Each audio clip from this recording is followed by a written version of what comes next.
Now, the solution, the final solution, how did this colony, how did they get to solve this problem? All right, so they've solved it in a way they never would have imagined, ever. So when they were thinking of the solutions, one of them said, you know what, let's not be hasty, because right now, what we're thinking about is the usual suspects. How do we save her? Somebody even said we should glue the iceberg together if it breaks. The usual suspects. Okay, let's just keep watching. The usual things that will come naturally. One of them said, you know what, let's give ourselves another day or two. Let's just walk around the colony. Let's just walk around. Something would inspire us to the solutions we might need. Yeah. And indeed, that's what happened. While they were just walking around, they saw a bird that flew over the colony. And then they were wondering what the bird, it's called a seagull. And they wondered, what's a seagull doing in this area? And he's flying across. And somehow they brokered a meeting with the seagull one day. They invited him to the 5-man committee. And they said, it's unusual for us to see you around here. The temperature here is even too cold for you to stay here and all that. So what are you doing here? And the guy said, well, seagulls are nomads. So we move from time to time. We are seasonal, nomads. We are seasonal. So maybe if it's winter, we move. If it's autumn, so they move like that. And so I am the one going out now to check where we can move to in the next season.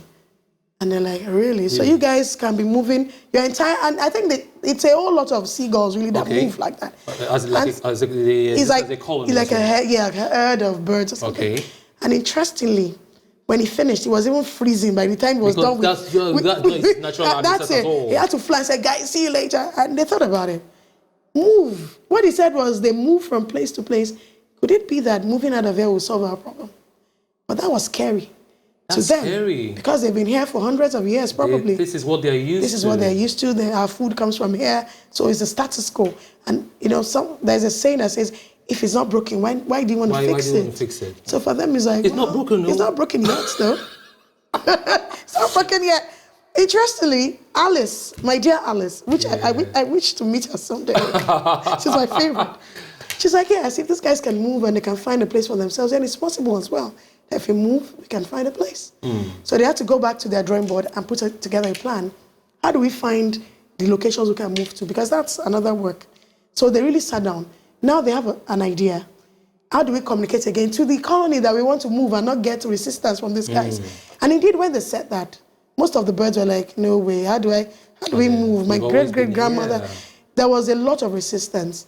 And they also noticed, they articulated the problems that may arise, and they tried to tackle it one after the other, really. I noticed that.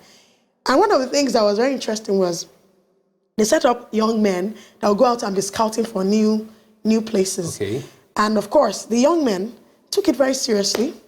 The younger children decided to set up, what they call that, a hero's award. So if you come back, and you come back with something exciting, you get a badge, a medal. Okay. So they made it fun. So everybody wanted to bring back good news about something. The kids were active. That's reward. That's it, that was reward. Exactly. So one of the, I think there are steps in this anyway. Yeah. One is that you should create... I think 8 steps. Yeah, the 8 steps, yes. The 8 steps to lead change in the organization. Yes. So he talked about creating quick wins, like short-term wins that can quickly be celebrated because it keeps the energy going.